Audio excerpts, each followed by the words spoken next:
Thank you for coming on the YouGoin'Pro podcast, the number one podcast in the world that helps athletes develop proficiency, assisting the game for the passion they love. Hey, today we have a very special guest. Today is episode 111, and we Okay. got a special guest that has had quite a great resume. We're going to talk about some great things today. So I want to say everyone that's been tuning in every week, I want to say thank you for listening, downloading your favorite podcast, and also sending it to a friend. And we want to say today is the day we're going to talk about some things that most high schoolers want to hear and also college players. But before we do that, I want to talk about this special guest. He was drafted by the San Francisco Giants in the seventh round in 2020 Major League Draft. Also, he's played for the White Sox, the place where I'm from. He also played a little bit of ball at Oakland A's minor league system in the LA Dodgers. He has quite a bit of resume. He's played a little bit further than that as well. But he made his major league debut September 12th, 2007. So that's almost, how many years ago is that, Eric? I That's mean, if we get to 2027, I mean, that's obviously 20 almost years. 20 years. Yeah. So, he's also a pitching enthusiast, and he also coaches high school as well, trains the youth and also high school players today. He also, with that, he has a California native, very own Eric, I got to pronounce the last name right, Treat. Three. Treat. How you Threes. doing? How you doing, Eric? I'm How you doing doing, great. bro? Thanks, Phil. I appreciate Man, it. Thanks for having me. man, I didn't want to jack up. I keep jacking Oh, up you that know last what? I've been name. dealing with my whole life, but I love it. It kind of brings attention to it. It's a unique last name. It's the one thing I have. My first name's the most basic. My parents Eric. picked like the top five most basic names, but my last name's creates a little individuality. So it's the number Yeah. three, Threets. We're good. Treats. Three. Treat. Threes, Threats. three. Just think Threats. three. The number three. Strike three. Strike Three. three. Three Threats. strikes you're Okay. out. Three strikes Threats. you're out. Let's That go. go. Hey, so that means you had to be a pitcher. You had to be a pitcher. Had to be. I didn't know it, but I had to be. You know, And left-handed. And and left-handed. left-handed and left. I grew up a basketball player. I knew nothing. I didn't have social media. I didn't have the whole story behind if you're tall and left-handed, you can be a pitcher. Right. Didn't know that. I grew up as a basketball player. My dad only knew basketball. He went to college as a basketball player. He taught me that. Wow. My brother was the one that he played baseball and he encouraged me to like tag along with him. He was my hero, so I'm gonna do what Wow. he does. On the other side of that, I was like, whatever my dad wants me to do, I'm gonna do that too. So I was Right. kind of juggling between basketball and baseball. I didn't have to make that decision until probably junior college, and even then, that was tough. Oh man, that sounds good because you sound like me because my dad played basketball. He was 6'5". I'm Yeah, 6'3". I'm left-handed, yeah. but I had to teach myself how to play baseball because nobody knew how to play. So So that's why just you're better than me, because I had my brother. You were on your own. All the kids I teach now, everyone that I do lessons with, everything else, high school, college, pro kids, I tell them I didn't right, have a me at this age to kind of like guide them through it. right. I was in junior college and I never even had a pitching coach.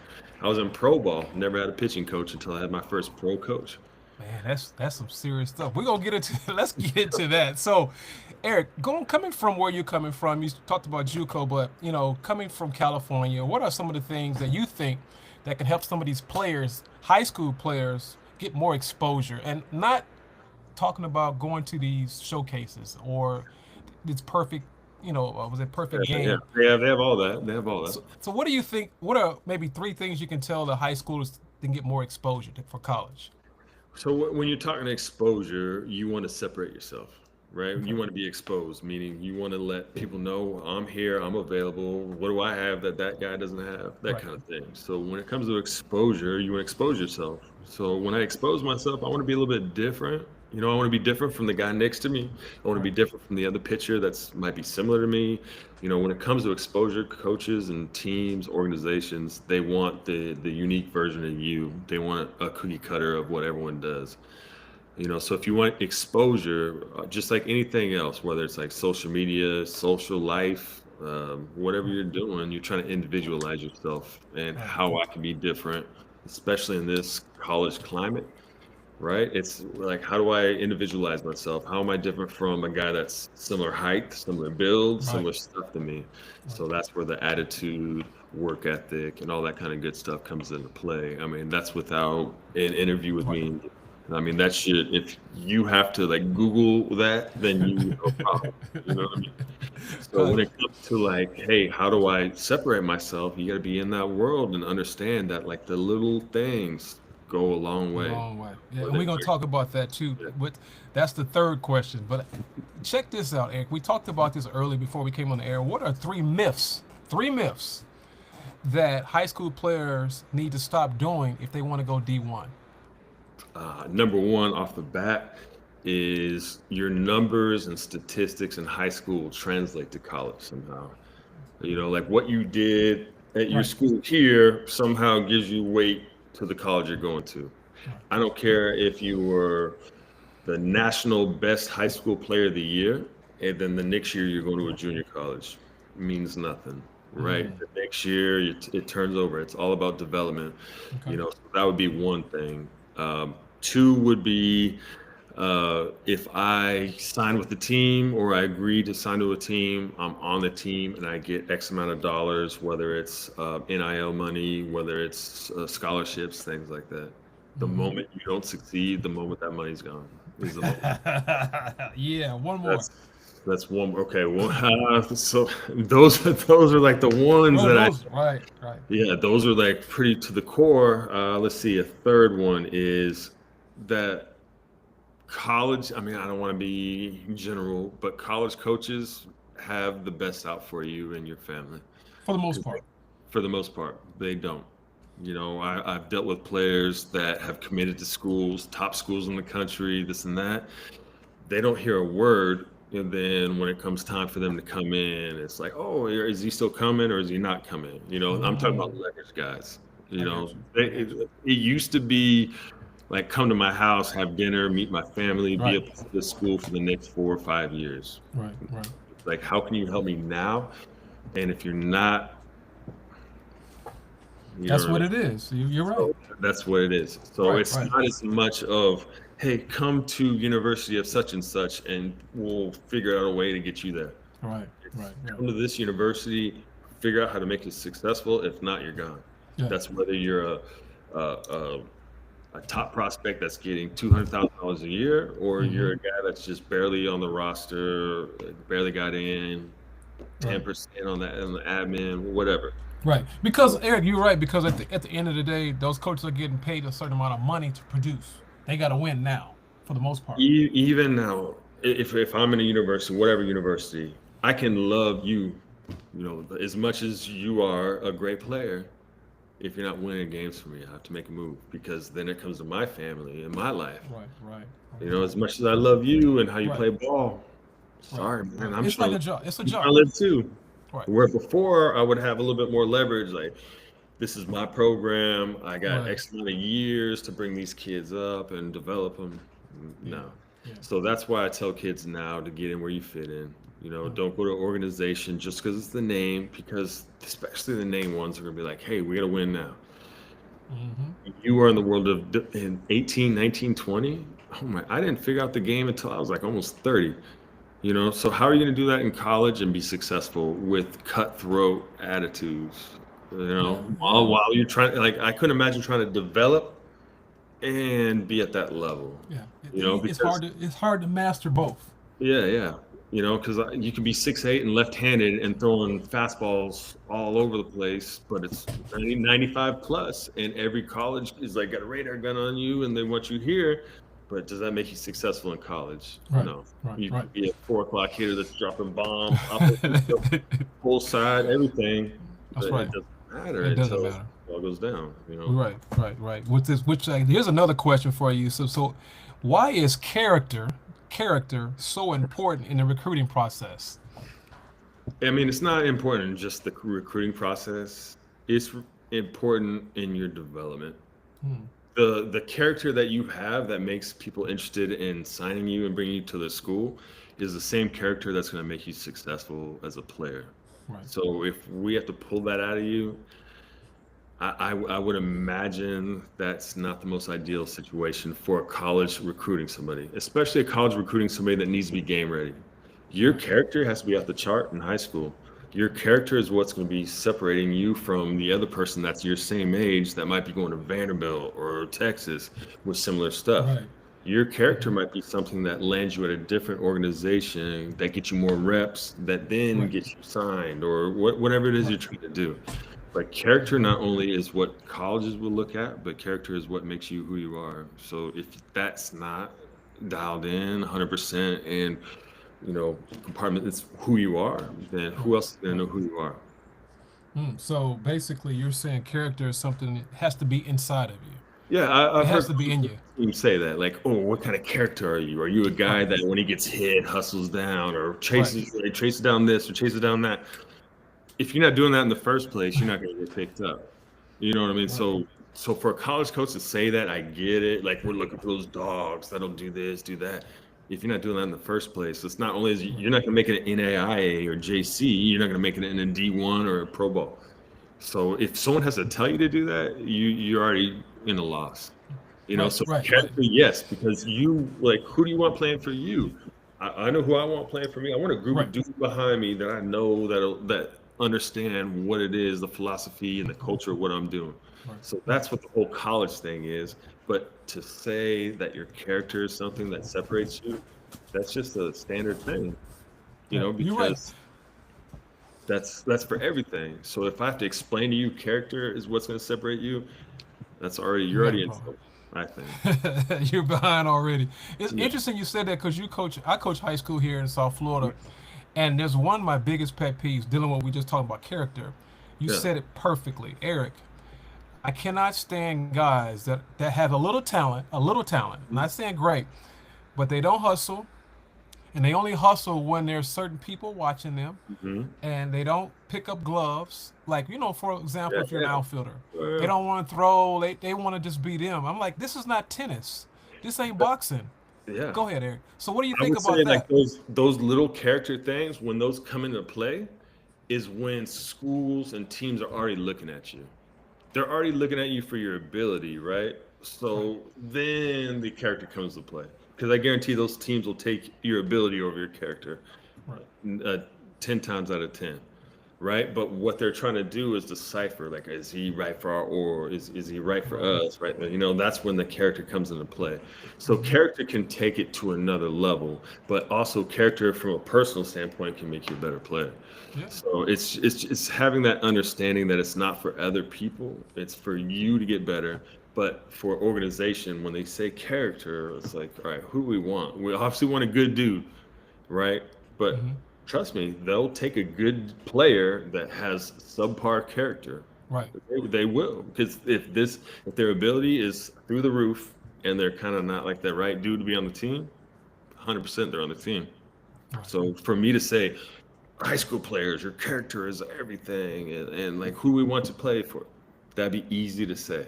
It'd be Hmm. easy to say because I want you all to bust your balls Right, and get it done. right, But if there was a guy that's like through the roof athletic, but his right. character is not great, he's You just gonna want to make take. it to the big leagues. Right, But for right. college, you want to be able to control that scenario, Mm. right? So that's why character comes into play in college so much. But they're really looking for athletes. But if you have the combination of the two, game over. Okay, Eric, you just talked about, so you said athletes. They're looking for athletes. Can you break down what an athlete Listen, is? Because think about this, Eric. Listen, check this out. You're in Cali. I'm in Florida, and everybody that plays baseball is not necessarily an athlete. yeah, Sometimes they're just baseball players. Cool. So what's definitely. the difference between being an athlete and being a baseball player? An athlete is someone that has potential, clearly, coachable, clearly, understands that no matter how great they are above everyone else in their class, that there's another level. That would be an athlete. That's somebody that's ready to expand and take it as far as they can. Mm. It's not just make a big league roster or make a college roster or a high Right. school roster. It's make the roster and be the best by far. That would be what an athlete is. So in terms, like, I have kids all the time, like, how do I throw 100? How do I do this? How do I Are you the best athlete possible? That's Hmm. why I respect the fact that I came up as a basketball player and I push all my high school kids to play multiple sports. How do you know Yes. who you are as an athlete if you haven't tested it? And yes Mm. or no, if you're the best athlete you can possibly be, you're better in the box, you're better on the mound, you're better in the field. Right. So if you haven't tested how good of an athlete you are, how can you possibly be like, hey, I'm the best second baseman in Mm. the country? That's I good, would Eric. say everything that you need to do, if you're trying to be on a baseball field, try to be the best athlete. And then from I was a scout. Who, when you go to a, say, all right, Right. you're going to a game right now, right? You're scouting. Who's the first person on the field you look at? I look at the Yeah. picture. Pitcher. If Who's the second? shortstop, Who's the third?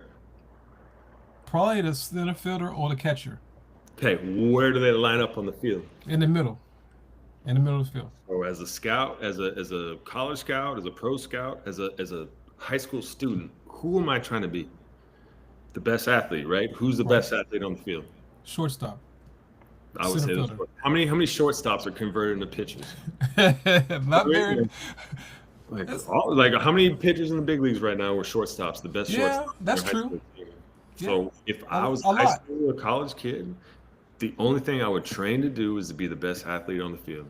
Hmm. I mean, Hey, if you're that's athletic, good. then I could be like, hey, I got this athlete over here. He's 6'3". He plays for this school. Right. We get him in our organization. I guarantee we can get him 95 plus. Wow. You have to understand scout's job is to recognize body types and athleticism and Okay. things like that. So if Okay. you're the best athlete on the field, but Hmm. not yet the best baseball player, or you drop a fly ball, or you threw a ball across the diamond in the bushes, but if it was 95, 98, 100 something, or if you ran and gained almost 200 feet to drop that fly ball, you know what I mean? Like Hmm. you have that. If it's just athleticism, then we can bring you in. But if Okay. it's, if you're just standard, we can get that anywhere. So if I'm, So that's a good thing because most of the guys don't want to play two sports, Eric. yeah, Now, me and you growing up, I'm talking yeah, about us. They yeah. call us. They call us old. Well, yeah, I was gonna say G's, but okay, Yeah, good. they call me old school. I like playing all these sports because number one, I meet different people, and I hmm get to learn a different sport, Yeah. and then I'm using body parts I've never used before. Think about it, So like football, basketball, you're cutting, jumping. Like if I'm on the mound and I'm trying to throw a ball as hard as I can over and over again, 90 times in a game, how am I not the best athlete? hmm, Who else hmm, is trying to throw something as hard as they can 90 times? That takes a lot. You know what I right. mean? It takes a lot to lift you and try to fire. Have you ever seen a home run derby where they get gassed? They're so Yeah, tired. They're doing the yeah, Gatorade yeah, towel yeah, and all yeah, that. And yeah, they're like taking a round. yeah. Try doing 90 some pitches like that. So, I compare pitching to trying to jump as high as you can and dunk on someone on every play. It's Wow. explosive. You got to repeat it and do it again. So, how is that not athletic? That's Hmm. why, I always had that little civil war with position players and pitchers, but we all know pitchers are the best athletes by far. By welcome far. to welcome to episode 111. We got the By very far. old Listen, Eric, the man, the athlete. I love it. That's come on, good, man. man. That's Yeah, good. you get some pitchers to hit some baseballs over the fence. You couldn't get some pitch or hitters to throw it 80 That's right. plus. That's true. That's true. That's true. That's facts. Because it's interesting you said that because I started thinking about what you said. The higher you go, you see that. But now, you got guys that they don't want to do but just play one's position. One of the biggest things that I think we need to talk about is some of these high schoolers. They think they can only play one spot.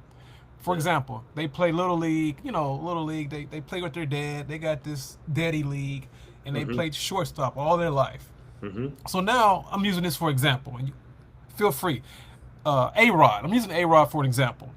He went to the Yankees, and there was somebody in front of him. I'm not gonna say his name. Someone was in front of him. So A Rod had to make a decision. Either I'm gonna play to get a championship, or I'm gonna go get the money. You're talking about the guy I got to ground out in a double play and the only at bat. I got to Yes. skip him? Yeah. Okay. Just Yes. making Yeah. sure. Just making sure. yes. Yeah.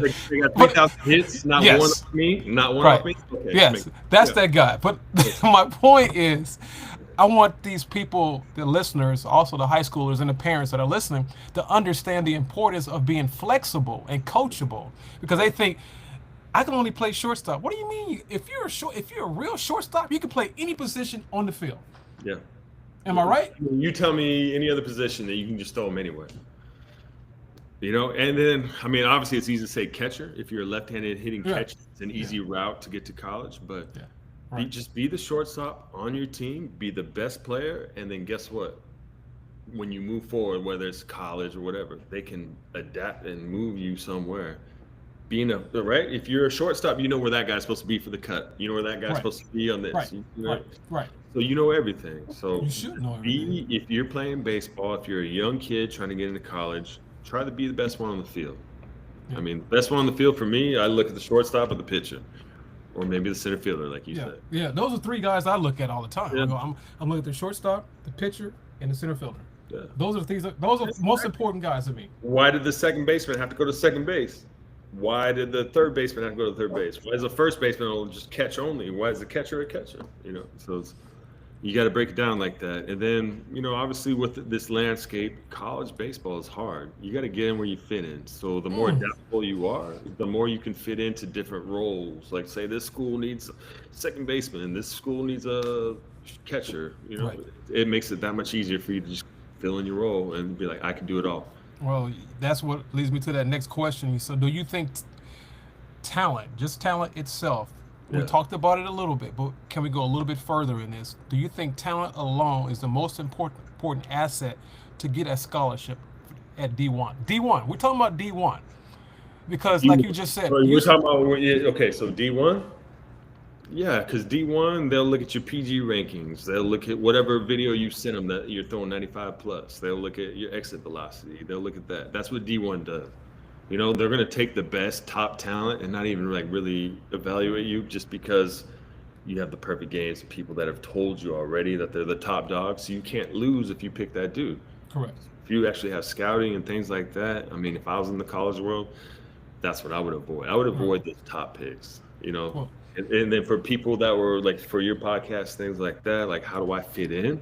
right, Right? That's where like the character, consistency, what's the culture of the like I would look at the culture of the club that I'm like trying to reach out to, things like that, to where people be like, oh, he fits in nice.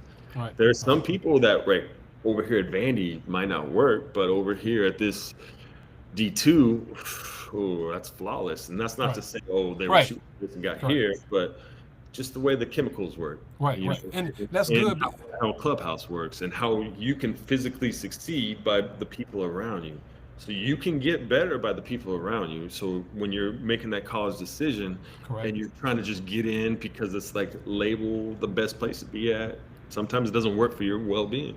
Well, you're right about that because I've got a lot of guys here in South Florida that's done that. They went to a D1 school. Yeah. Not saying that and baseball is pretty strong here in South Florida. Now, these boys can play, but they don't realize what they're going to be faced with when they go to that D1 team. They don't realize that. They just know that they made All-American in high school and they're all state. They did this, but then they don't understand the higher you go, the harder it is because everybody's good. Everybody's good. You got to explain that baseball is a little bit different than football. Like the team, like when I play for the University of Florida and I'm playing football, I'm the man. But I'm playing for like a Florida community college, it's not the same. You know what I mean? Like in terms of how Right. people understand. But baseball is one of those games. If you're just doing it, whether it's on the backfield or it's in front of 100,000 people, if you're doing it, someone's gonna grab you.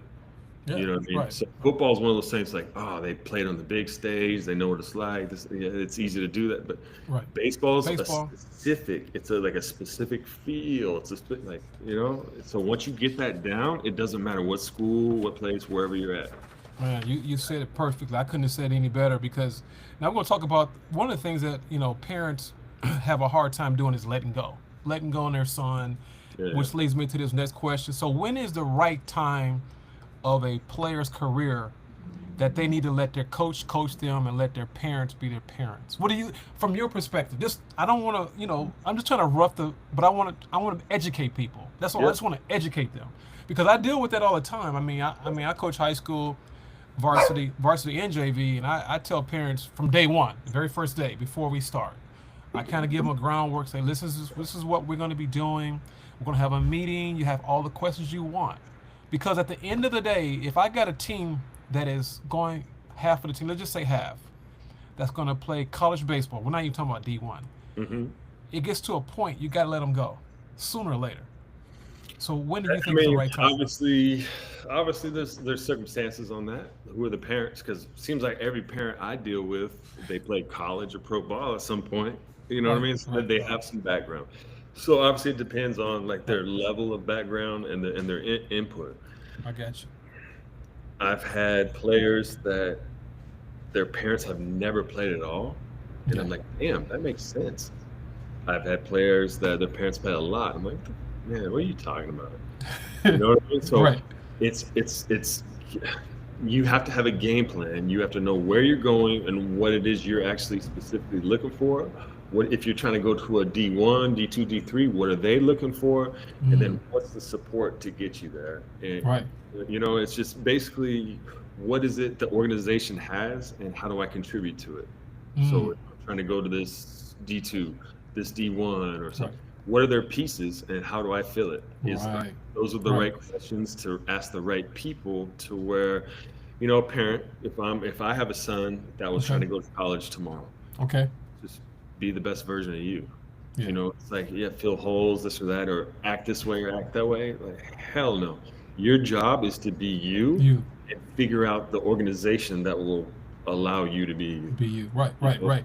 And I think Eric, they don't make a lot of times people because we're in that social media, we're in that Mhm. text era and that DM area. I think most, not all, but a lot of kids don't ask questions until it's too late. True. So Yeah. then when they get in there, they thought, well, man. So I had players call me. I'm like, hey, did you ask this? No, coach. I said, did you ask this? No, coach. I'm like, so what did you ask? You just took the offer, didn't even ask questions? Yeah. Basically, that's what I did. I said, Yeah. because what happens is we're not teaching young men how to, okay, stand up, ask the coach a question, look him in his eyes, say, hey, coach, what are some things you're looking for? Or, coach, do I fit into your pro? I mean, even if you get the offer, you still need to ask questions. Am I That's right? a good way to put it because some of the kids I have that are getting ready to go into their first year of a D1, D whatever university, they're asking me like, what should I do? Or where I'm about to pull up here in a couple of weeks, what do I need to expect? Especially in this college landscape where it's the trickle down effect and this and that. Where like, remember it was like freshmen would be there and then like you're building them up to this and that. Now it's like, all right, freshmen, who do we have coming in that'll trickle down and possibly push you out? Mm, And that's what they have to deal with. So it's like not as much as what do I need to do to be a part of this right. organization? It's like what do I need to do to not get pushed out by these juniors that are getting signed and things like that. And again, it goes back to what I was saying before. If you know who you are and what you're trying to do with your game, whether it's high school, college, pro ball, you need to figure out where you fit in terms of college and things like that. So when stuff comes up, it's not like, oh my God, this Hmm. guy blindsided me and killed me with this. Right. You need to understand where you're. The college baseball is pro ball right now. You need to Pretty figure out much. where you fit in Right. and how you can be on the field every day to develop. Right. You have to. College is about development, but unfortunately, in this landscape, you got to win now. So if Yeah. you're going to these winning programs, you got to be ready to perform at the highest level out of high school, and the percentage of that is super rare. Yeah. So the biggest thing is for these high school kids to develop. Like, Hmm. don't just fit yourself to whatever the next level you're going. You're trying to go to the next level and beyond. Right. So how do you start to train and be prepared for that? Because you need to train. It's like D1 college. That's big league in my mind. That's Right. professional Right. baseball. Right. How do you prepare for professional baseball? Right. So what is it you need to do? Like, what can you do at a junior college? What would you do different at junior college that would you do at this school or that Right. school? I mean, if Hmm. you don't have those answers, then that's where the game will like swallow you up Yeah. Yeah. Which are because everybody's in the same place. same Everyone's trying position. to get to the next level. Well, this is another thing that I had trouble when I was playing because I went to a JUCO as well, and Yeah, I was forced to go there because I didn't have the grades. So just talking about now we're going to talk about I academics. wasn't forced. I wasn't. I was I wasn't forced. that good. What's No, that? I was forced. I was forced. And so, Eric, can you explain? You went to a JUCO. I went to a JUCO. Why is it so important to be on top of your academics if you want to try to go anywhere in college? Because I know I got guys now that are really good, but they Yes. don't care about their school. They just don't care. Oh, I'm gonna be okay. I'm gonna be okay. So, can you break it down? Why is it so important nowadays with the transfer portal and academics? And you are a senior going to be a freshman next year. So, why is it so important? That's been going on since day one, whether it's AI or with me with like an actual book and trying to figure out the answers. It's been going on since day one. Part of your job as an athlete, as a human being, is to figure out how to get to the next level. Guess what happens in college? One of your obstacles is figure out those grades to get to the next level. If that's an obstacle for me to get to the big leagues or professional baseball or go from JC to pro ball, that's huge. Figure it out. You have to figure it out. And it's not one of those things you can push under the rug, right? Just like you have to figure out a way to perfect your delivery or your swing or your throw, you have to figure out a way to stay on the field. That's half the battle. Just like injuries is half the battle. If you can outlast people that get injured, if you can outlast people that don't make grades, if you can out baseball is one of those things that's an endurance sport. We play 162 games plus like 20 some spring training plus playoffs. That's all year. Your job, if you're signing up for baseball, your job is endurance. So how do I outlast the next guy? So if it's the Oh, books, that's part of it. I love Books, it. work ethic, ability, it's all a part. It goes under the same umbrella. So if I have to explain to a player, hey, if you don't make this happen, this guy's going to take you over, and they don't do it, they just didn't want it. Eric, you said a key word. I just caught what you said. You said endurance. I have Yeah. never thought about that until you said it. Endurance, because that's what baseball really is. It's endurance. Who's healthy? How many times was I in AAA and in the big league side they needed a left-handed pitcher, but I was like, or I was like throwing balls all over the place. You know what I mean? You got to be ready. Stay Mm, ready. So mm. staying ready means get your grades up, and when your name gets called, you're Call. eligible to play. Right, right, Not like, oh, my name's called, but man, I'm on the dean's or the academic list to fix this or whatever. That's That's a right. part. Believe it That's or not, right. that's a part of baseball. And it Sorry. happens. It does happen. It does happen. I mean, Yeah. it happens quite a bit, But which I'm going to ask you another question. You talked about this earlier as we were talking. The importance of going where you're needed and not tolerated. Because a lot of guys go where they see the big names. No Mhm. disrespect, like the big schools, LSU. Let's say Florida. Let's Every talk kid I about train, Texas. Everybody first, wants to go there. everyone wants to go there. But the key is this: they need to understand go where you're needed and not where you're tolerated. Because a lot of times, we know how guys are. Man, I'm going to Texas. Yeah. I'm It's, going to Florida. I mean, I'm those, telling you, and oh, I'm okay, I see. saying, Eric, I kid you not. I had a player that played with me 3 years ago. Left hand, he was a pitcher. He can pitch and he can hit the long ball, but he was a little chunky. But I told him before he left, I said, listen, he signed with the University of Florida. I said, let me explain something to you, son. This is not rocket science. I'm just letting you know. You're going to be dealing with some serious animals when you get there. Yeah. Animals. He got there. The following year, Eric, I kid you not, true story. I'm in the gym. And I said, I don't want to say his name, but I said, hey, how did it go? Which I already knew how it went, but I wanted him to tell me Mhm. because I was his coach. He said, Coach, it didn't work out. I said, so did you play? No, Coach, I never played. And I said, so what's the plan?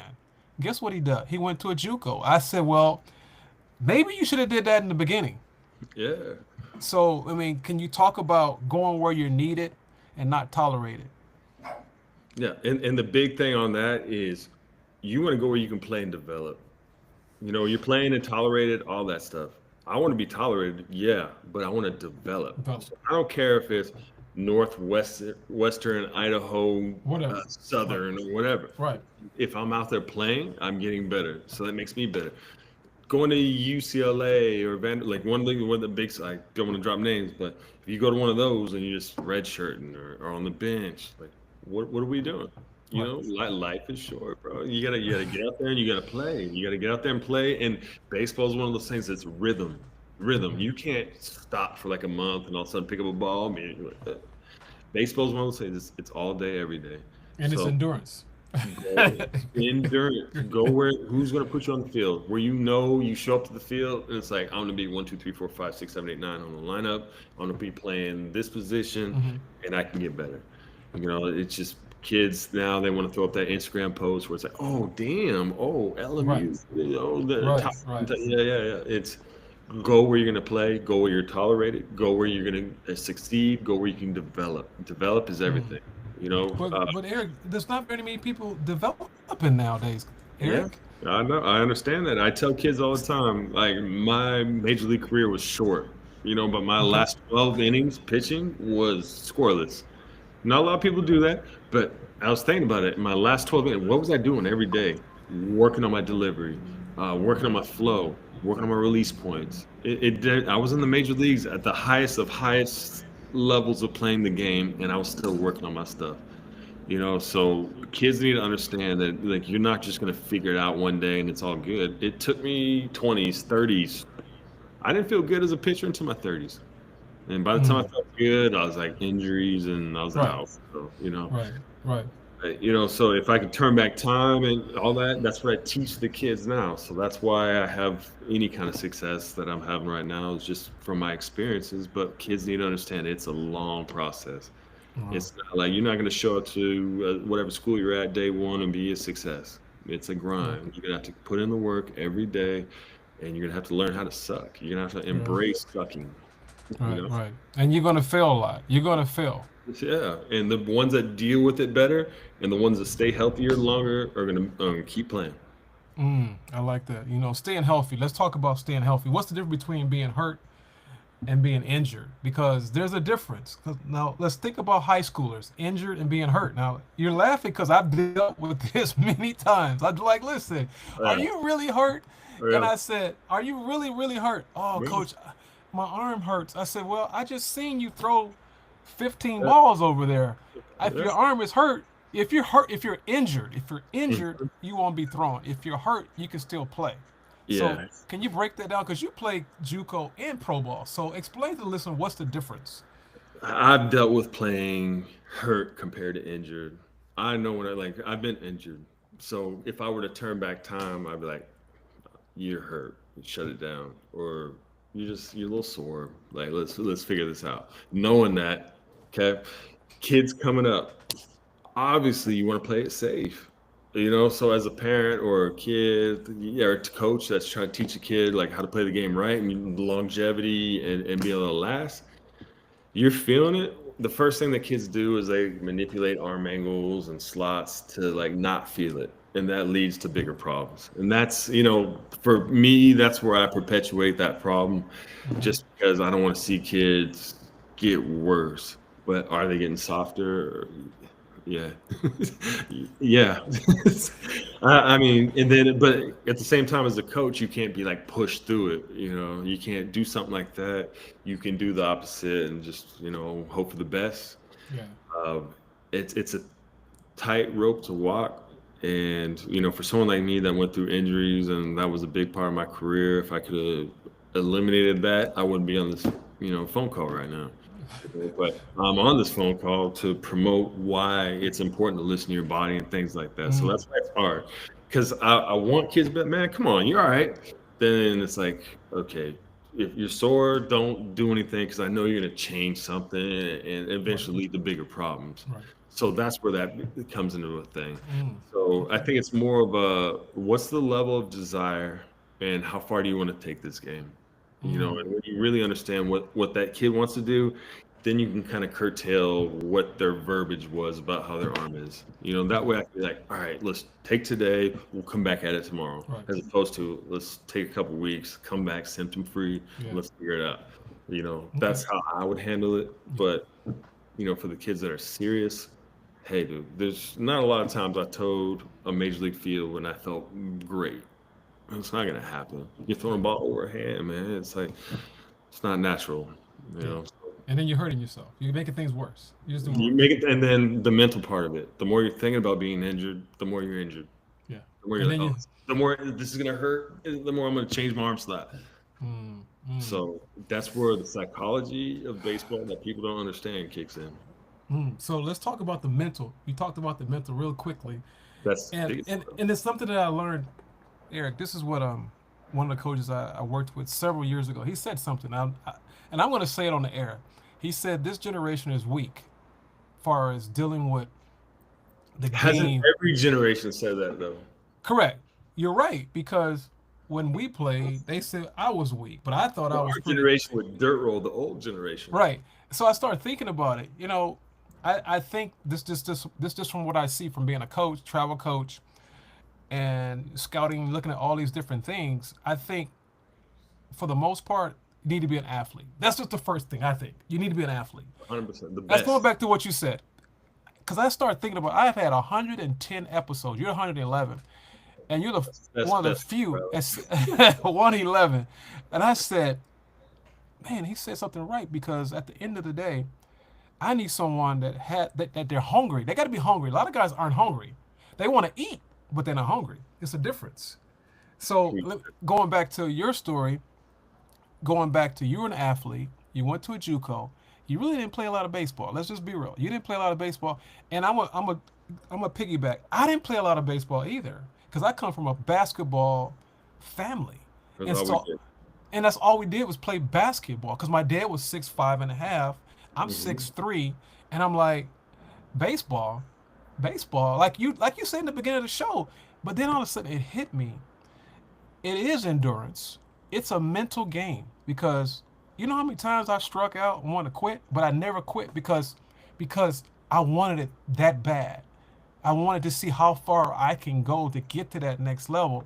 But I think sometimes with the PG, no disrespect, and all these travel, these all of this, sometimes it's a little too much It's because always a it's carrot. Like, oh, you're doing this. You're right, number this prospect. You're right, this right, level. right. And I'm Resource. like, don't You're do that so, yeah. because you've built a monster. Other Yeah. words, there's no hunger. Not saying that all the players are like that. Not saying everybody's like that, but there's a huge percentage like that. Mhm. So with that being said, I wanted to know how is it? How can a kid get more of a hunger? They have it, but it's just not there. Because I've seen kids quit. They Yep. played all their life, then they quit. Like, why'd you quit? You're throwing you throw 93 miles per hour. You run a 6'6", 60.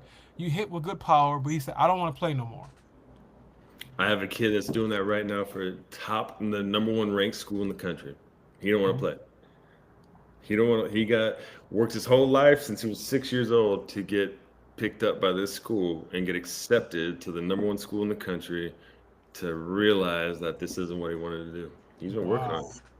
So the mental game is huge, and I didn't realize the mental game until I was when I with the Giants, and I was just walking everybody. But I was a prospect. I bet social media wasn't there to tell me like, "Hey, you throw 100 miles an hour, you're a lefty, you'll be fine." I didn't have that. I was with the Giants, and I wasn't doing great. So mentally, I was struggling. So I actually had Alan Jaeger come in Okay. to the Jaeger bands to come talk to me, and back then that was weird. People thought they're like, "Hey, dude, you got like this guy's got psychological problems." No wonder, you know what I mean? So think about that then to now. So there's a lot more resources and everything that players are going through right now. It's pretty intense. The mental game is, I would say, it's a separating factor to Yeah. what takes you from high school to college, college to pro ball to A ball, double A, triple A. It's the mental. It's Mm. the being able to accept the fact that you failed, but not accept the fact that you failed because that's not you. You're better. Right. You know what I mean? So it's some people fail. It's like, this isn't for me. Some people Mm. fail like, nah, I'm better than that. You know. Right. So Right. Right. and I think for everything that I do with like lessons, my high school team, my travel ball teams, things like that, your mentality is everything. You know, if you're out there for 200 plus days a year and you don't have the right mentality, it's going to eat you alive because you're a baseball player longer than you are like a civilian throughout that. Right. So if you don't have the right tools to kind of navigate when you have success, when you have Mm-hmm. failures, when you're doing great, Balance. bad, when you're a Balance. prospect, when you're a suspect, if you don't have Mm. that balance, you're not going to make it. And I think every superstar I've been around, whether it's college, big leagues, they had that kind of like mentality where it was just a little different. It's like you can't put your finger on it, but it was different. Mm. So I think that's the same thing going from high school to college sports. Right. You Right. have to have that different mentality to separate you from the other, like what was it, 7% Right. that go to university at a varsity baseball? Right. That's a Right. big percentage. Yeah. Yeah. Yeah. I'm going to ask you another question based on, you know, the the transfer portal has changed everything, Hmm. especially when it comes to baseball. It's It seems like baseball is the worst one. Yeah. Yeah, because out of all the sports, baseball is the hardest one, which Hmm. leads me to this question for high schoolers. So we got the transfer portal, we got NIL. Eric, you've played you played pro ball, been drafted, come from JUCO. You've experienced a little bit of everything. Hmm. What do you think two things that high schoolers can do to prepare to deal with the Goliath, the transfer portal when they go to that first year? What is two things they can do? Because it's not going to be easy. Now it's possible because all things are possible to those who believe. And it's really hard because you're trying to get a kid to prepare himself from like the little pond that he's in to like the ocean of studs that are out there. It's hard to prepare a kid for that, you know? So if you can really prepare him, I would say to stick to who you are. What are your attributes? What is it that you do that separates you from the other kids on the field that a coach would be like, all right, I can use that in my infield, outfield, bullpen, starting lineup, starting rotation, things like that, right? It's like, what is it that you have that's different? Because social media is the worst right now because everyone's, going to these facilities and throwing 100 miles an hour with crazy sliders and changeups and things like that. Like you can easily post something that, Right. oh, whoa, that's different. But when you go to these meetings and these tryouts or these combine things like that, what separates you? Separate you.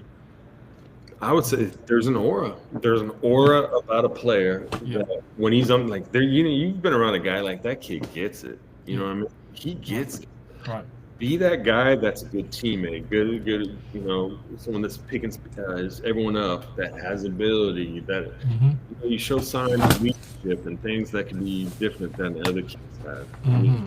Like the little separating factors, but how do you compartmentalize that and then put that on the field Yeah. and just stick out different? It's Yeah. one of those, just like you do social media, and like, right, you make your page look different. You're in class, you dress different. You do like, what is it that makes you different in terms of professionalism in baseball? Mm. And that's not different like, oh, he throws it different, does this. Right. You need to be consistent. You need to stick to what you're doing. But what about you makes me want you to bring you into my organization? Right. Just like a job interview. Like, what do you bring that's a little different? If I was Right. a high school baseball player trying to get into college sports, like, what about me is a little bit different and exploit that? Mm-hmm. What about me is different that's going to make my teammates better? That Right. makes my coaches challenge me. What about Mm-hmm. me like says I'll be successful at this university? Mm-hmm. So I would try to exude just personality, man. To like Yeah. be, because we all been around people that's like, yeah, I'll play with that dude. I'll be Yeah. right. Yeah, that dude. Yeah, yeah. Be Yeah. that dude. Like, how do you make yourself that guy that people want to be around on the baseball field? That's good. I mean, that's good. Thank you, Eric. For the guys and girls that just tuned in, this is episode 111. We have Eric Threet on the show today, and he has dropped some nuggets of truth Yeah. from JUCO to MLB to D1, you name it. We've talked about it. Which, Eric, I got another one for you right here. You're a pitcher, Mm-hmm. and let's talk about pitchers because I'm always talking about position players. You Let's talking talk about about pitching. athletes? You're Yeah. gonna ask me about athletes? Yeah. Okay. So, we know I've never heard this before until you said it. So I'm going to use that one this year when I'm coaching. Pitchers are athletes because some of the guys, they look horrible. I'm sorry, I got to say it. Some of the guys just look horrible. Yeah. They just look bad. Not all of them, but I'm like, yeah, I understand why you're a pitcher. Say try it. Try to pitch and show me you're an athlete. Try it. I used to pitch too, but I don't mean I can pitch. Yeah. I can pitch. I can but- lift my leg and hit a ball 400 feet. I'll do that right now. But could I teach somebody to lift a leg and throw it 90 plus? Probably not. No, that's not it. But you're right. I didn't realize until you just said that. But remember, you played at a high level. You played at a high level, the highest level. You had your MLB debate, and with the Giants, and you had that opportunity. At least you did it. Some Mhm. people don't get to see that. So you are an athlete. But I what felt are it. I was there. I seen the people in the stands. I seen it all. And I'm gonna have to give you at least one question for the audience because I know they want to hear something about it. But what are two things a pitcher in high school can do to prepare physically and mentally before their season? Like we're talking about high school. I'm not talking anything else. High Yeah. school. what are two things they can prepare for mentally and physically before the season? Because we know that when you first go to school, you're gonna have your little fall ball. But what can they do to make them a difference maker for the next season? So I would shoot for being mid-season ready by January, February. You're right. You get to your high school, everyone's doing fall ball, winter ball around after Thanksgiving, December, January, right? That's when everyone starts throwing things like that. But if you Right. put it into perspective, if you're trying to get noticed from the high school level, high school is only 30 games. You Right. need to be ready. You need to be ready in February. You need to be July ready in February. You You said know, July? like if I was a major league baseball player, like Okay. mid Yeah, yeah, season, yeah. you're like at that tilt. You're trying to. The biggest the thing I see is kids are trying to ramp up at the beginning of the year and they try to make the team, and all of a sudden they're throwing a bunch in the beginning of the season, That's right. and then they get the itis. They get the I haven't been thrown as much as I should have been. I would, if I was a high school player trying to get ready to turn my game up, I would start throwing at an earlier date, like maybe around Thanksgiving, something like that, like a little bit, and then increase it to Okay. just before New Year's, and then like be ready, whether it's with your swings and things like that. If I was a high school player, I would be mid-season ready by end of January, early February, Mm. because a lot of these tournaments too, like in California, they play the big tournaments before the high school season starts, and that's where Mm. the scouts are. That's where the colleges are. So I would be ready. I would treat the winter like it was everything. Right. Right. So. Because early on in the season, Mhm. that's where the colleges are. That's where the scouts are. Then at the end, you make a phone call to follow up. Right. But Right. those Right. guys are out there because from there they go to like pro teams and things like that. So I So would what do say you? Okay. So Eric. So what do you think about the physical part, far as working out? Because high stand schoolers don't like to lift. Baseball players don't like to lift. I'm just being honest. Baseball is a different type of strength. It's not like football. You're maxing your squat and bench and all that kind of stuff. We got to have mobility plus strength, and then we have to find a way to increase that mobility and strength through more. But you can't do it all at once right before you go to throw the next month. So it's got to start slowly now, trickle into October, November, December, right where you build it up. Baseball's not one of those things where you can just throw a bunch in one day and you're strong and you're ready, because Right. it'll blow you up, or swing a bunch, right? It'll blow you up. You got to work your way through it, So I would say for high school players trying to like turn their game up and get looked at for this following season, like training starts now, like Yeah. Yeah. little. Yeah. So it's not like I'm trying to train and throw so much in January, February with my shoulders feeling it. Like work through the pain, work through the strength, work through the like headaches now. So when January, February comes around, you're already Mm. locked in, because it's Okay. gonna happen. Because kids, it's gonna happen. When you're It's good. gonna try to throw your first bullpen, couple days off, a live bullpen, couple days off in a game, and your arm is gonna be feeling it because you didn't do enough before. Oh, okay. I So got you. I would say like a little something now, and like slow, like maybe 1, 2 days a week, 1, 2, 3 days a week, 1, 2, 3, four Mm. days a week, 1, 2, 3, 4, like, and then increase the volume. So Okay. especially if my job is to be a high school pitcher, get on it now, or a baseball player. If you're in the outfield and you can throw a ball across the diamond to third base, 95 plus, guess what? You're gonna get looked at. Right. Things like that. That's one of the tools. And then it's the first thing that's always hurt on a kid. It's your arm, right? So what keeps you on the field? Health, your arm, all that. So I would start focusing on stuff like that. Okay. Okay. So Eric, you just talked about another thing about five tools. What are the five tools that scouts look at that you think that for a high schooler needs to prepare for to get to that next level? The Uh, five tools. Okay, because there's some guys that, which they got two tools, but mm-hmm, they're great team players. So mm-hmm. explain what the five tools are. I know what they are, but explain to the audience what the five tools are that scouts look at to get to that next level. We're talking about run, hit, glove, speed, all that. Yeah. So the big thing is those tools that they're looking at, and then there's the intangibles. Like, Okay. does this kid get the game? Is he a good Okay. teammate? Who's his girlfriend? What's his off-season job? What's he into? In terms of, you talking about how they give players money for the draft and things like that, Mm-hmm. or what they're looking for. But of those tools, every single one of them, There's not one that's, I mean, obviously arm and bat, bat for average, whatever, Speed.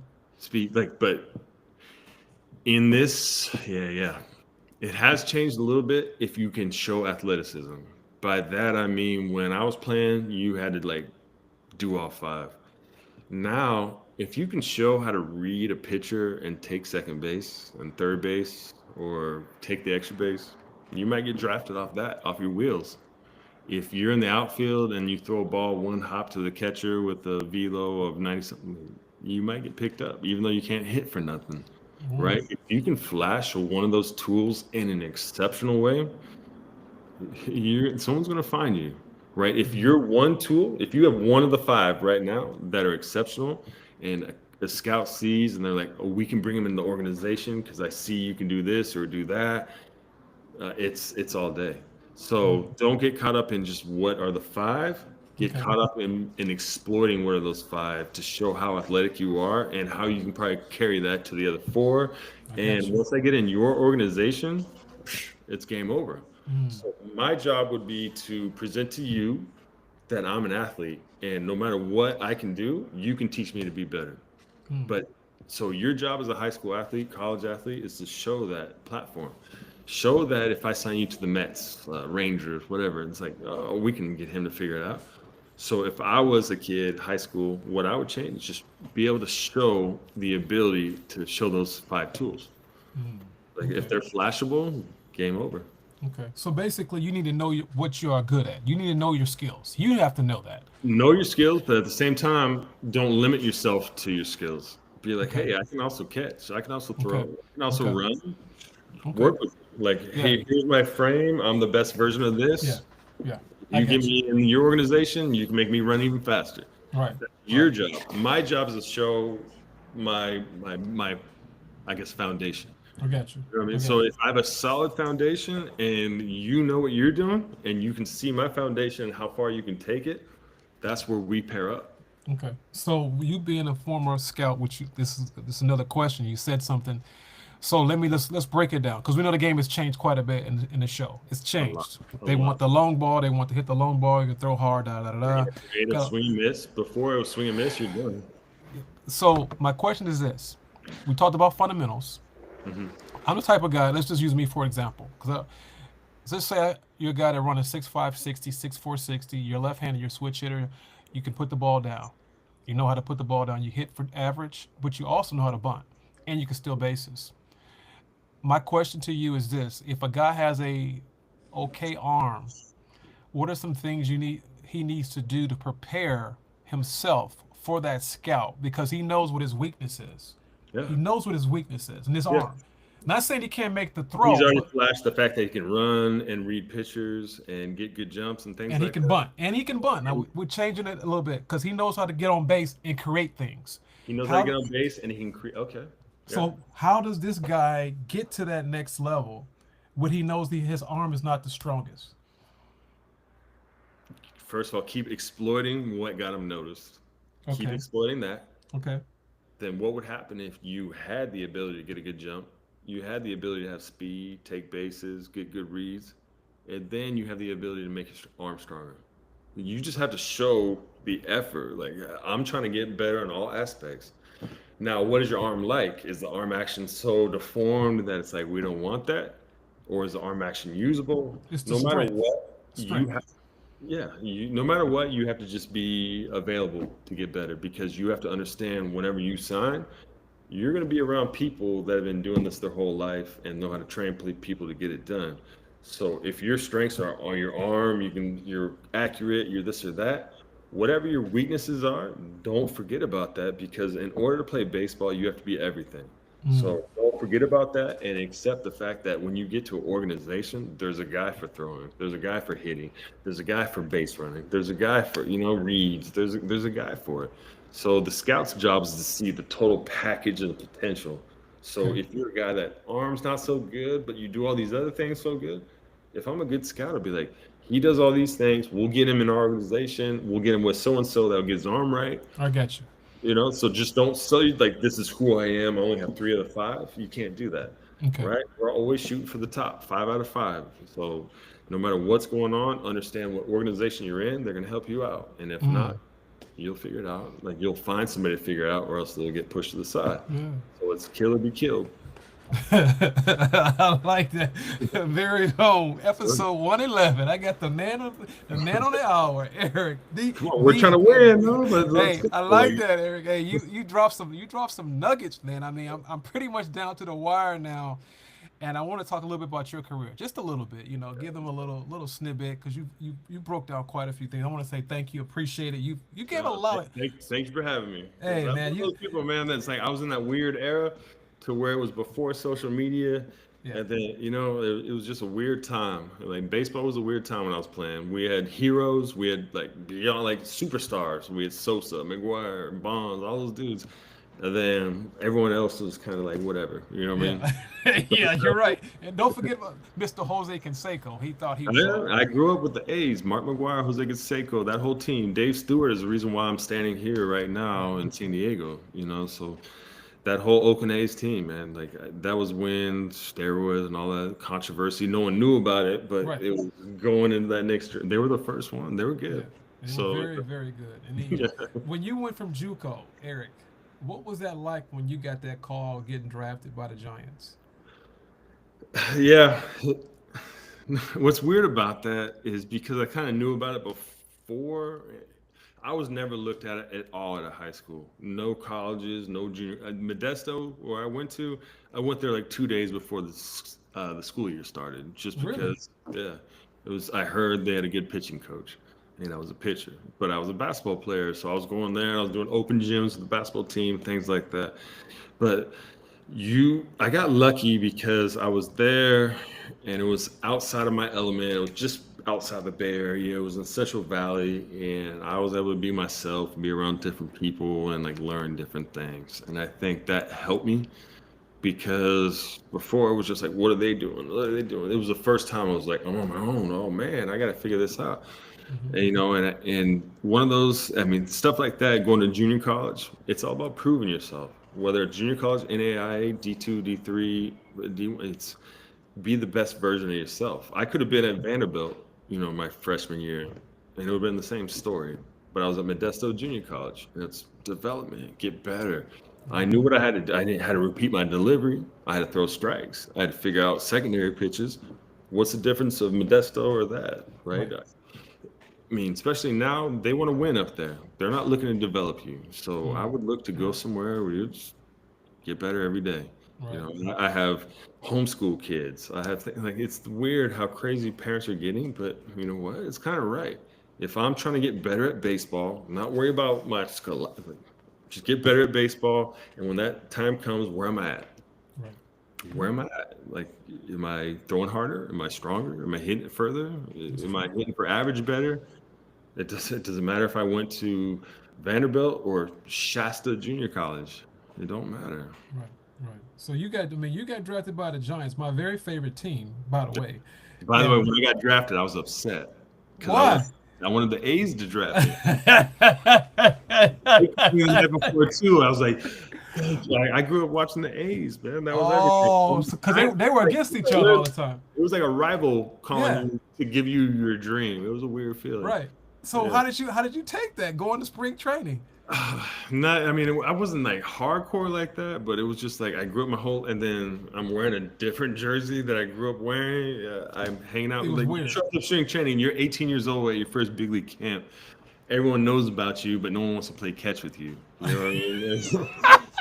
You're that kid that throws 100. I'm not playing catch with you. So then you develop Oh, your mind. Eric. You start, Oh, yeah. Eric, are you serious? Yeah, imagine being 18 at your first big league camp and no one wants to throw with you. I remember I was taking Accutane. Like, and you remember Accutane? Yeah, I yeah. was taking Accutane. I remember I was stretching and the Right. outfield grass. And Dusty Baker walks up to me. He's like, "Boy, you need some chapsticks. My lips so chapped from the Accutane." Like I was so chapped. Like, and I was just like a kid out there. Like, please, like Oh, someone make me feel comfortable. Dusty threw you on the bus for a minute. Yeah, because I was so chapped, man. Right. Accutane. I stopped taking it, but it was like splitting my Splitting your like, split. It I was splits. like, yeah. And he was like, "Boy, you need some chapstick." I was like, Damn. Okay. He's like, man, this is Again, it Dusty comes to being Baker. comfortable. Like if I Yeah, felt comfortable, I'd been all right. But it was just I was always so nervous and yeah, young. It's not like it is now. You had to win at A ball. You had to win at Double A. You had to win at Triple A in order to get to the big leagues. Now it's like if you throw 100 something, you're in the big leagues. mm, You know, it will develop you up there. You know, yeah, whereas yeah, when I yeah, played, it's like you had to go through the suck, man. yeah. So when you went to the Giants spring training, who was there when you went? Do you can I know you're in the back, but who was in the front? I tell you what, they did it on purpose. So I live in San Francisco. At the time, I lived in San Francisco. So I would go to San Francisco to train. So they would give me like a little locker kind of to like drop my stuff off in the off season. And it was similar in the same building as Barry Bonds. But spring training in Scottsdale, I'll never forget my first big league spring training. I get there and I go to get to my locker. There's about 30 reporters in like a half circle around Barry's locker. And in that half circle, my locker was in there. Like I had like Right, push around to get people through. to get to my locker just because they were interviewing Barry Bonds. That's how, I mean, that was my first big league camp experience. It was like Barry Bonds and like the whole Balco and all that. Wow. That was my first spring training. And they put me in a locker next to him, but he had four lockers and I had like one kind of next to him. And the reporters, man, they would like just circle around at it every day. I'd be like, I'd turn the corner. Oh, I'm not gonna go back to my Right, locker. right, Yeah, right. things like that. So that you deal with Will Clark too, right? Was Will there? Will was not there, but I grew up watching Will Clark, and Matt Williams do I was say Matt it? Williams there too? Was Matt Williams there too? Matt Williams was not there. I grew up Who was watching there? Matt Who Williams. was there with when you went there? It was Dave Rigetti. Okay, My first year was Lou. Baker was my first manager. Then it was Lou. Then it was Bochy. But I okay. had like Jeff Kent, Jeff JT Kent. Snow, Okay, okay, Marquise Grissom, okay, uh, Randy Wynn. You know, like okay, those guys. Like that was my era. You know, okay, okay. then the guys I played was like Linscomb, I Wilson, got you. all those guys. Because But you made your Dubai. When did you make your September 2007, 2000 2007. September 9th, was it? Was it? I I think it couldn't tell was. you because I tell you what, they called me up in September and they didn't pitch me for weeks, and I was rusty. The first guy I faced was the head of Major League Baseball Players Union now, Who? Tony. What's his name? Oh, Tony. Uh, Perez? He has a beard, the blonde, white beard, the brother. Was it? He was my first major league at bat, and I can't even remember. I walked him in four straight pitches because I was like, I haven't pitched He since said Fresno. four straight pitches. I haven't pitched since Fresno at that point, like 20 days before. Like, how do you expect me to be like, oh, Oh, uh, who you guys play against? Who were you playing it was against? the Arizona Diamondbacks. Was Like it home or head of the away? player union. It's the head of the player union now. If we Google it, Wow, man, what's his name? I Tall can't. dude, yeah, switch I hitter I get it. I get it. brother with a blonde or white beard now. I know You'll, who you're talking about. It's on the tip like, of my tongue. Tony. uh, I know. I can see his face. I just don't remember his last name. He's been around forever. yeah. Forever. He was the first person I faced, and I remember he was up there. I walked him in four straight pitches. I hadn't pitched in Okay. 20 days. Um, man, oh man, oh man. So how long was you there with the Giants before you got traded? I was 2000 to 2008. So when they put me through waivers, I actually cleared waivers, and I was so upset. They sent me back to Fresno. I killed it in Fresno, and then at the end of Fresno, I was like, "Oh, they're gonna call me up in September," and they didn't. So they called me. They're like, "Hey, we're not gonna call you up, but we want you to come back next year." And I was so upset. I'd been with them for 8 years, so I was like, "Nah, I'm gonna take my out or Okay. release what it was at that time." So that's when I left, and then the Dodgers signed me. Okay. So I didn't realize there was a whole Dodgers Giants rivalry because I was such an A's fan. But you had a chance to go play with the A's for a short period of time, right? It was a great time, and I pitched my butt off, but they didn't call me up out of AAA Sacramento. Oh, I had like a 1 ERA all year in AAA, so I took my out, and then guess who picked me back up was the Dodgers. So I went to Albuquerque. okay. So you had an opportunity to play with all California teams except San Diego, Dodgers. and that's a different breed. Yeah, hopefully I can coach for them or something. Or I didn't play for the Angels. Yeah, yeah, that's another team that they. I'm not gonna go there, but they need a little help as well. I like them as I was gonna well. say, man, I'm still throwing, man. We can get it. I like, but I like their Tony name. Clark. I Tony like the Clark. name. Guy's name. Tony Clark. Tony Clark. That's it. Tony Clark. Clark was my first major league at bat. 4 Clark. pitches, walked him. Sorry. Tony Clark. Well, Yeah. Eric, it has been a treat, man. I'm just going to ask you 2 more questions and close out because it's been good, man. And we're having a little fun here. Okay, we've been waiting on this for a little bit. Sorry. I have been waiting on this. I've been waiting. I've been consistent. Come on, Eric. Come on. And I text him and hey, all right, it's coming. Yeah, that's what I was like. I told someone, man, I suck, man. I need to get better at responding. but it's okay. I was like, man, people text me and I don't. It's like I have so many people, like because I do a lot of lessons. I deal with parents. I deal with the administration. But I got to deal with like what's important right now. You know what I mean? I know, because I do the same thing. Because I Yo, coach as well. I coach high school. I coach high school ball as well. But they're crazy, right? The parents are crazy. Yeah, I know all about that. And I got travel ball this weekend, so I know. Even worse. I know. Worse. And I do training too, so I know. I just kind of squeeze it in, when I can squeeze it. So, get in where you can fit in. And, as you just said, this is endurance. You got to have endurance to be, even a baseball coach, you got to have endurance. You got to have endurance. You stand out there for 200 games a year. Yeah, you stand out there. And get burnt, by the way, get burnt. Let's talk about that part, but that's another day.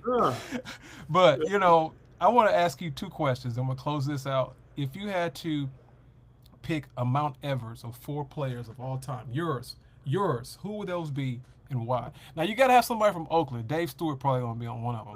Yeah. 4 years, 20 wins. Yeah. Dave Stewart. Starting pitcher. Okay. That's one of the 4. Okay. Position player? Yeah. Whoever you want. About like all time? All time.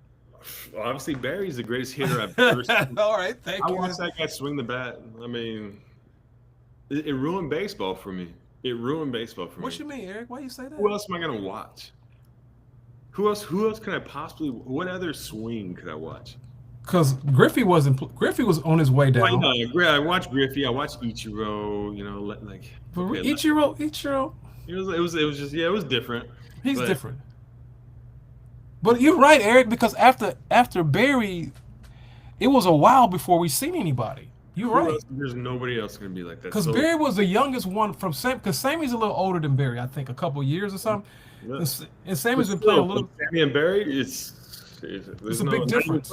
It's not even close because Sammy wasn't that hitter because he fell off. Correct. Barry was always that hitter. He kept accelerating. He kept going up. Better every year. So every year. Every year he got better.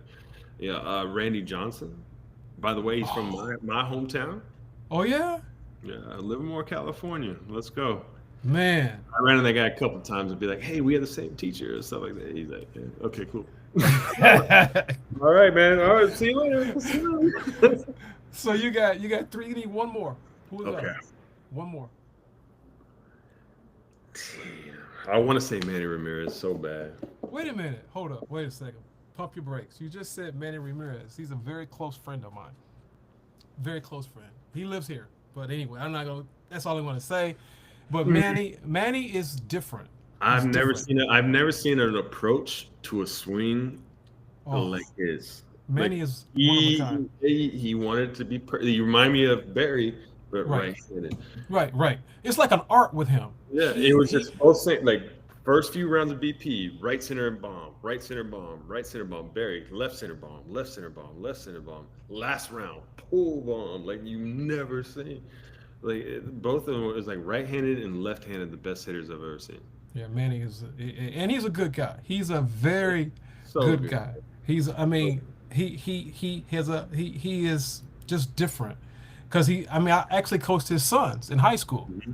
So I had a chance to coach his son. So he come to practice, we'd be talking, and he'd be like, hey. The reason why his son got picked up, was it last year? Yeah, it was last year. His son got picked up, Lucas. Yeah. And it's interesting because, Manny is different, and he's still trying to hit the ball at 50. I keep saying it, man. It's like, I'm like, Manny, come on, bro. Yeah. I love you, but he just keeps, and he swings like he's 20. Yeah. He swings, but I love him to death. I mean, and I'm gonna have to reach out to him and tell him. I'm gonna have to reach out to him.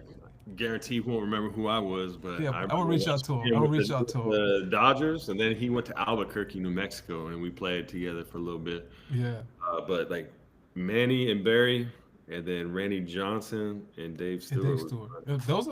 Those are. Hey man, those are I the mean, top. obviously you can pick another right-handed, like a more notable right-handed Yeah, pitcher, but but you know, but Dave you Stewart's know, a dog, so that's yeah, fine. yeah. Go. Dave Stewart was he was like an upgraded Nolan Ryan to me. I wouldn't be standing here with this cute little interview if it weren't for Stu. So Man, I have Stu, man. I'm just Eric. I gotta say, I'm upset that Oakland does not have a team anymore. That's all I want to say. I know that we don't want to go there, this but work. uh, They, I'm gonna, wait, they have an independent ball team though, right? They have Oakland. There's an independent ball team going on. yeah, some team, but The whatever. Oaks, maybe not the Oaks. Yeah, Maybe but the problem, I had somebody on my show a long time ago, and she was the very first owner of the Oakland. Her dad, I can't remember her name. She was on my show. Man, I can't remember her name. yes, you got it like that. You got that kind of clientele. Okay. I kid you not. Her dad was the very first owner of the Oakland because they were in Kansas City first. Yeah, They were yeah, in Kansas yeah. City, and she told me all the history. I got her book, the whole 9 yards. I can't remember the name, but you know, she told me everything. It was like she knows Dave Stewart, she knows Ricky, all kinds of stories. So By the way, Ricky should be in that if there was a fifth one or something. Ricky should yeah, be in. Though obviously Ricky would lead off homers and stealing bags and playing the outfield and whatnot. That's a tough one, because Manny can hit. Manny can hit. Defensively, he gave a couple high fives. You see a high five. I mean, Go like this. look good, but you know But what? hey, Yeah. So I'm gonna ask you another question, real quick. I know we're getting ready to close it out, but I gotta ask you this question because I'm a diehard Barry Bonds fan. Period. I don't care what people say about him. I don't care because I'm gonna get him on my show one day. He's coming on. Yeah. Listen, if you had a choice, if you had a choice, would Barry be in the Hall of Fame right now? There's no choice. It's a definite. Do you think they're gonna get him in? Do you think they're gonna get him in? They're gonna get him in before he dies. Before he dies. Here's the thing, though. The way they did Pete Rose, Oh man, I he was so didn't make hurt. it. He didn't make it before they put him in. I think they should have put him in before Pete Rose died. Man, I was so upset about the Pete Obviously, Rose. Barry's gonna live hopefully a lot longer and Yeah. bring up a lot more conversations about that era and things like that. But greatest baseball player of all time, Yeah. by far, by far. I mean, well, if I'm playing a game of Earth versus the world, some universe or something like that. I mean, the first position player I'm grabbing is Barry. Yeah. If I got a draft pick, and if I got a draft pick, I'm picking him first. Yeah. He's number one. Hey, Barry, you still good? Let's go. I Yeah, need come on, Barry. And okay, I'm picking Barry first. My second pick will be Manny. I'm picking Manny number 2. He's Yeah. number 2. Yeah. That's before Ichiro. That's before Ichiro. No 100%. no disrespect to Ichiro. And Mike Trout. I love those guys, but from what I've seen, they can't touch those two guys. I was lucky. I mean, if you saw Barry and Manny, you were lucky too. I was lucky to be a part of that. Like, people don't understand. Like, I get it. You guys are working hard. You guys are doing cool things right now, but I've never seen it like that. It was just I try to explain it to people, but it's not even worth my time. You know what I mean? Like, what these guys saw and what's in this brain, it's unbelievable. Barry's just. I mean, I wish I could have seen him in spring training. Just see what he does in spring training, because he talks about mastering the batting practice. Yeah. Before you get to the game. And he said you have to think like a pitcher. What is he going to throw me? You got to outthink him. And he said, this is the part I like, Eric, that I use this in my coaching. I said, it's just you against the pitcher. That's all you talk about. Don't talk about the fielders. I don't care about the. So now I use that. That's my metaphor. And I'm teaching in high school. Like, listen, well, he's going to play here. I don't care about him. Hit the guy that's throwing the ball. My favorite quote of Barry that I didn't hear when I was playing with him at all, but I saw it on the internet. He was talking about everyone's throwing 100 now. Everyone's throwing 100 because that catcher's catching that 100. All I got to do is catch it with my bat. Yep. I was like, you know what? It's like it's similar distance, right? Right. All you can do is catch it with your bat. Catch it Because before he I do catches that it. too. Like I catch kids' bullpens now. It's like some of them are 90 plus. We're like, ooh, you know what I mean? Right. If you can react and catch it, you can react and hit it. That was my favorite quote of Barry. That I mean, that's as simple as it gets. React and hit the ball. It's that simple. Well, Catch it with your barrel. See ya. hey, man, this has been good, man. I appreciate it. Good I man. don't know what else to say. This has been so good because I talk about Barry. I love Barry. I mean, I just love We Barry. talk I about mean, him all day. I'll talk about him all day. Like I I have my love Barry. stories with Barry. I have my little everything. Every once in a while, I tell a kid like Barry told me this once. So, Yeah, things like that. I mean, people say, well, what they want to say about him, and I said, well, let me tell you a little secret. Have you ever played baseball before? They're like, well, I never played before. I said, well, have you ever hit a baseball before? No. I said, okay. Have you taken steroids before? Yeah. I said, so you still got to hit the ball, right? Regardless. Because I actually had his teammate on the show, Johnson, the catcher, Johnson. Johnson was on here, and we talked. And he said Barry was the best player he ever laid eyes on, and he played at least I think 12 years or something like that. He was a catcher, and That's Johnson kept saying it over. He said it over and over. He said, "Listen, I can't tell you how good Barry was. It was like seeing the unbelievable. This guy was just so good, and he at was so his confident." at his peak. It was like something's about to happen. You know what I mean? Where you watch people now, maybe gets a hit, maybe he doesn't. Barry was like, it's gonna be a bomb, or or something crazy is about to happen.